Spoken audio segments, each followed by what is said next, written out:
ভবিষ্যতে বাংলাদেশে আওয়ামী লীগ তো আপনি বলছেন যে আরও অন্তত 10 বছর লাগবে তার মরাল জায়গাটা ফেরত পেতে। বিএনপি এবং জামায়াতের সখ্যতা বা বৈরিতার জায়গাটা আসলে অনেকেই মনে করেন যে মানে এই দুইয়ের মধ্যে যে বিভাজনটা বা বৈরিতাটা সেটা দেখা যাচ্ছে ক্রমশ বাড়ছে, এবং এটা বাড়া একদিক থেকে অনেকে হয়তো মনে করেন দেশের জন্য ভালো। এবং শেষ যেটা প্রশ্ন হচ্ছে যে সামনে আসলে কি দেখেন আপনি? এই সরকার কবে নির্বাচন দিতে পারে?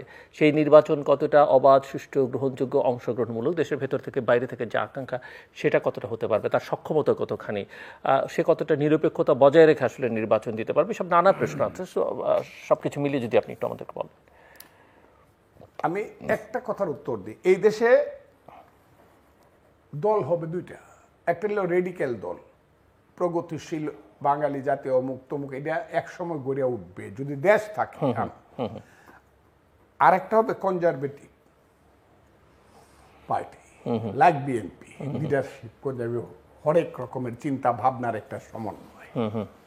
ধর্মীয় দলগুলো যারা, যদিও 92% মুসলমান, মানে বিএনপিকে আপনি মানে মধ্যপন্থার একটা দক্ষিণপন্থী দল আপনি বলছেন, সেন্টার রাইট। আর ধর্মীয় সেন্টার লেফট একটা হবে আপনি মনে করছেন ভবিষ্যতে? জি।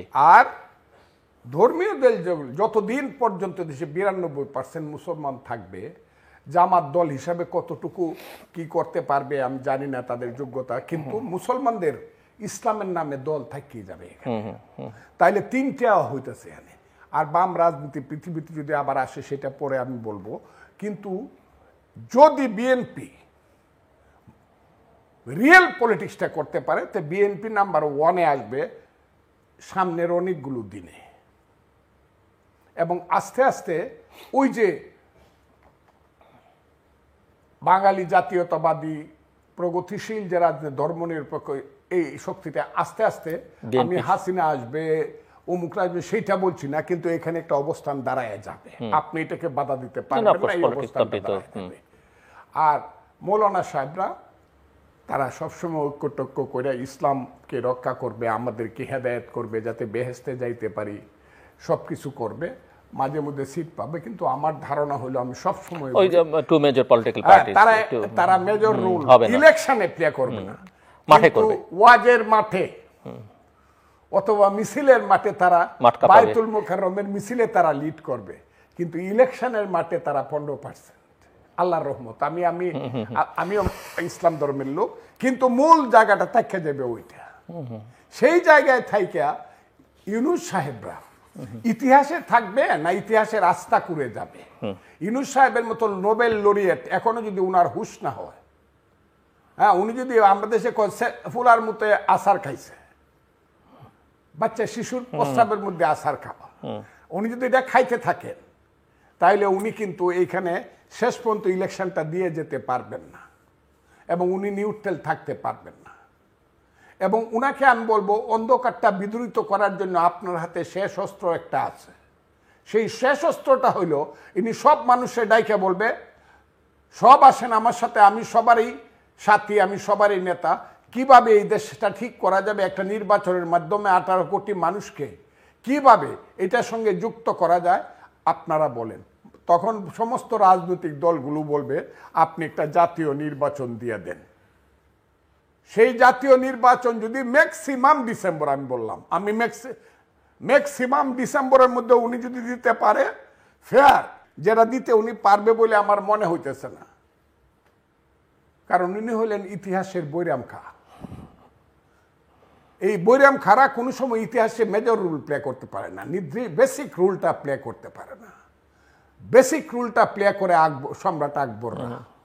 কাজে ইতিহাসে, তবুও আমি এখন পর্যন্ত কেন জানি আমি আশা করি ভদ্রতার কারণে ইউনূস সাহেব একটা ভালো মানুষই করিয়া সবাইকে নিয়ে একটা ইলেকশন দেবে, ফেয়ার, ফ্রি ফেয়ার ইলেকশন, এবং সেইখানে জনগণ সিদ্ধান্ত নিবে এই দেশে তারা কাকে, কোন দলকে আগামী দিনের পাহারাদার হিসাবে, তাদের বাড়ির পাহারাদার হিসাবে রাখবে, এবং ট্রেনটাকে রিয়েল লাইনে তোলার সুযোগ দিবে। এবং আমার ধারণা সেইখানে আজকের প্রেক্ষাপটে বিএনপি ইজ দ্য পার্টি। প্রাথমিকভাবে তারাই ট্রেনটাকে লাইনে তুললে এটা নরমাল হবে সেই জায়গা। আর এর বাইরে যদি ওই আরো কিছুদিন ইলেকশন বাদ দিয়া দেও, বিএনপি একটু ধান্দাবাজি সান্দাবাজি করে নষ্ট হয়ে যাগা, আওয়ামী লীগকে দিল্লি থেকে আমরা আমেরিকায় পাঠায় দেই অথবা অ্যান্টার্কটিকায় পাঠায় দেই, তারপরে আমরা এখানে আইসা, হ্যাঁ, এটা হবে না। নতুন নতুন যে রাজনৈতিক দলটি হলো একটু বেশ আওয়াজ তুলে, আপনার কি ধারণা? এনসিপি, আমি জাতীয় নাগরিক পার্টি। এনসিপি নতুন, এটা হলো আমাদের সন্তানের মতো এখন পর্যন্ত। ওই যে আমি তাদেরকে একটা কথাই বলবো, সবসময় বলি, মৌলানা আবুল কালাম আজাদ 22 বছর বয়সে কংগ্রেসের প্রেসিডেন্ট, ভারতীয় কংগ্রেসের প্রেসিডেন্ট হয়েছিল। আবার 45 বছর বয়সে হয়েছিল 1945 সালে, না 45 বয়সে না, তখন তার বয়স হইল 57 বছর। তখন বলছিল আপনি যে আবার প্রেসিডেন্ট হলেন, দুটো ডিফারেন্স কি? বললো 22 বছর বয়সে যখন প্রেসিডেন্ট হয়েছিলাম তখন আমার বুদ্ধি হয়েছে, বুদ্ধি দিয়ে আমার এই সভাপতিত্ব চালাইতে হয়েছে। এখন আমার বয়স হয়েছে, আমার অভিজ্ঞতা হয়েছে, আর অভিজ্ঞতা হয়েছে বলে আমার জ্ঞান হয়েছে। জ্ঞান ছাড়া রাষ্ট্র চালানো যায় না। আমাদের ছেলেদের বুদ্ধি হয়েছে, আল্লাহ এদেরকে জ্ঞানই করুক, জ্ঞান দেখে এদেরকে চক্ষুষ্মান করুক, এরা দেশটা চালানোর মতো যোগ্যতা অর্জন করুক। আর এখনো যদি লাভ দেয়, এটা আমার কাছে এদের জিনিসটাকে আমার হইতেছে না আর কি, আমি মনে করতেছি না। কারণ আমরা তো 23 বছর ছিল, দেখেন এই কথাটা কইছি বলে কত ভুল হয়েছিল আমার, আমাকে কত আমি কইছিলাম 23 বছর বয়সে আমার যে ক্ষমতা ছিল, আমার মানে আমি কমান্ডার, আমার হাতে রাইফেল ছিল, আমার পাশে 1200 অস্ত্র, আমার হাতে 27টা এলএমজি, আমি কইলে পরে গাঙ্গের মাঝে 10টা লোক ফালাই দিতে পারছে, কেউ জিজ্ঞাসা করছে না ওই যে দৌড়ে আনলে পরে রাজাকার মারলেন কেন। এটা কেউ নিনুসাব পারবে? এউরে ফালাই দেও গাঙ্গে? পারবে না। এত ক্ষমতা থাকতেও ডিসির কাছে রাইফেলটা যেদিন বঙ্গবন্ধু আইসা কইছে যে 31শে জানুয়ারির মধ্যে সব জমা দিয়ে দিতে হবে,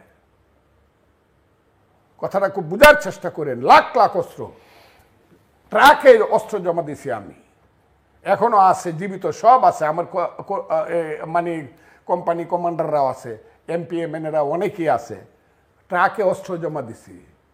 অস্ত্রটা ফালায় দিই আইসা পড়ছি ঢাকা ইউনিভার্সিটি, কি আমার ইউনিভার্সিটির ডিগ্রি নিতে হবে।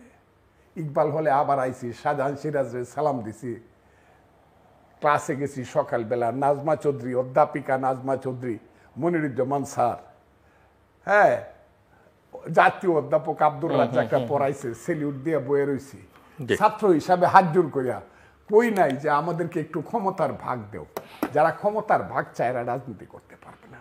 রাজনীতি করতে হলে ক্ষেতের আইলে দিয়ে হাঁটতে হবে, শ্রমিকের বস্তিতে যাইতে হবে, গরিব মানুষের গার্মেন্টস সে যে কোথায় থাকে, গুলশানের কোথা থেকে আসসালাতু খায়রুম মিনান নাউম বলার সঙ্গে সঙ্গে ওই একটা টিফিন ক্যারিয়ার নিয়ে ভোরবেলা বাইর হয় কোন মেয়েটা, ওই মেয়েটা যে বস্তিতে থাকে সেইখানে যাইতে হবে, তারপরে হবে রাজনীতি। ও তো সোজা।